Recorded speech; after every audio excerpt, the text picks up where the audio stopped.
Hoje você vai entender quais são os tipos de crimes mais comuns no Brasil. Nesse vídeo eu vou explicar como o direito classifica os crimes, o que diferencia um crime do outro e por que entender isso importa muito para a sua vida. Você vai sair daqui com uma visão muito mais clara sobre como o sistema penal funciona, mesmo que nunca tenha estudado direito antes. Eu sou Cíntia Brunelli e eu te convido a se inscrever no canal, porque a minha meta esse ano é chegar a 1 milhão de inscritos e eu preciso muito da sua ajuda para chegar lá. Se esse conteúdo fizer sentido para você, se inscreva e também compartilhe com outras pessoas que deveriam conhecer o direito. E se você quer ter a base do direito de um jeito fácil de entender, o link para o curso Primeiros Passos no Direito está na descrição do vídeo. Bom, vamos ao que interessa. O direito penal é o ramo do direito que define o que é crime e quais são as consequências para quem pratica um crime. Mas dentro desse universo existe uma série de classificações que ajudam a entender a natureza de cada conduta criminosa. Eu vou te apresentar as mais importantes. O primeiro grande grupo são os crimes dolosos e os crimes culposos. Um crime é doloso quando a pessoa quis praticar o ato. Ela teve a intenção, o propósito, a vontade de agir daquela forma. Sabe quando alguém planeja agredir outra pessoa e vai lá e agride? Isso é dolo. Já o crime culposo é diferente. A pessoa não queria causar o resultado, mas agiu com negligência, imprudência ou imperícia e acabou causando aquele resultado. Um exemplo clássico é o acidente de trânsito causado por excesso de velocidade. O motorista não queria colidir em outro carro, mas a imprudência dele causou o resultado. Em geral, crimes culposos têm penas menores do que crimes dolosos, exatamente porque a intenção pesa muito na hora de avaliar a gravidade da conduta. Outra classificação é a dos crimes comissivos e crimes omissivos.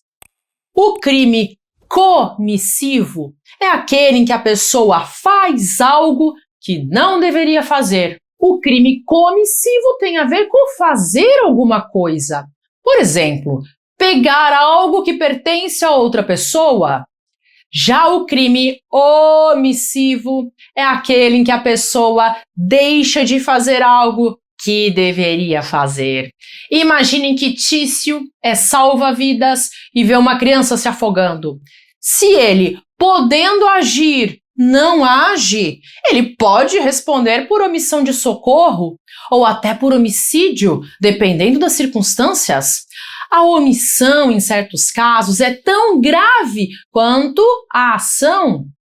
Existe também a distinção entre crimes de ação penal pública e crimes de ação penal privada.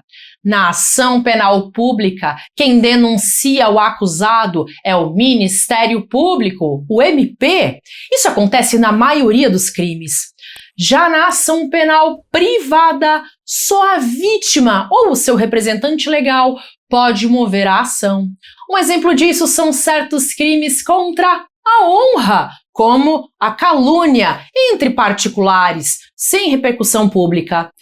Em crimes de ação penal privada, se a vítima não agir dentro do prazo legal, ela perde o direito de processar o agressor. Outro critério de classificação muito usado é a divisão entre crimes de menor potencial ofensivo e crimes de maior potencial ofensivo.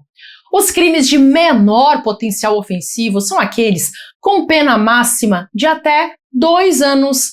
Eles são julgados nos juizados especiais criminais, os famosos GCRIMs. e muitas vezes permitem acordos, como a suspensão do processo. Imagine, por exemplo, que Mévio foi flagrado perturbando o sossego dos vizinhos com um som alto. Essa conduta pode ser enquadrada como menor potencial ofensivo. Já os crimes de maior potencial ofensivo têm penas mais altas e são julgados pela justiça comum, com ritos mais formais e consequências mais severas. Temos ainda os chamados crimes hediondos, que merecem atenção especial. Eles estão listados em uma lei específica, a Lei dos Crimes Hediondos, e são considerados os mais graves do ordenamento jurídico. Estão nessa lista crimes como homicídio qualificado, estupro, latrocínio, sequestro com resultado morte, entre outros. Quem comete um crime hediondo enfrenta regras muito mais rígidas, como a proibição de anistia, graça e indulto, e restrições maiores para a progressão de regime. Outro tipo de classificação que aparece bastante é a que distingue crimes instantâneos de crimes permanentes. O crime instantâneo se consuma em um momento determinado. Um furto, por exemplo, se consuma quando a pessoa subtrai o bem alheio. Já o crime permanente é aquele cuja consumação se prolonga no tempo, como o sequestro. Enquanto a vítima está em cativeiro, o crime está sendo cometido. Isso tem importância prática porque no crime permanente, a polícia pode prender o autor em flagrante a qualquer momento, enquanto a situação durar. Imagine que Semprônio sequestrou Cornélia e a manteve presa por 3 dias. Durante todos esses 3 dias, ele estava em flagrante delito e a prisão poderia ter ocorrido a qualquer momento nesse período. Também é importante mencionar a diferença entre crimes unissubjetivos e crimes plurissubjetivos. Os crimes unissubjetivos podem ser praticados por uma só pessoa. Os plurissubjetivos exigem necessariamente a participação de mais de uma pessoa para existirem. A associação criminosa, por exemplo, exige ao menos 3 pessoas. Se 2 pessoas se juntam para cometer crimes de forma organizada, isso não configura a associação criminosa nos termos da lei, mas pode configurar outros ilícitos. E por fim, uma distinção que aparece bastante no dia a dia é a entre crimes comuns e crimes próprios. Crimes comuns são aqueles que qualquer pessoa pode praticar. Por exemplo, furto, roubo, estelionato, ameaça.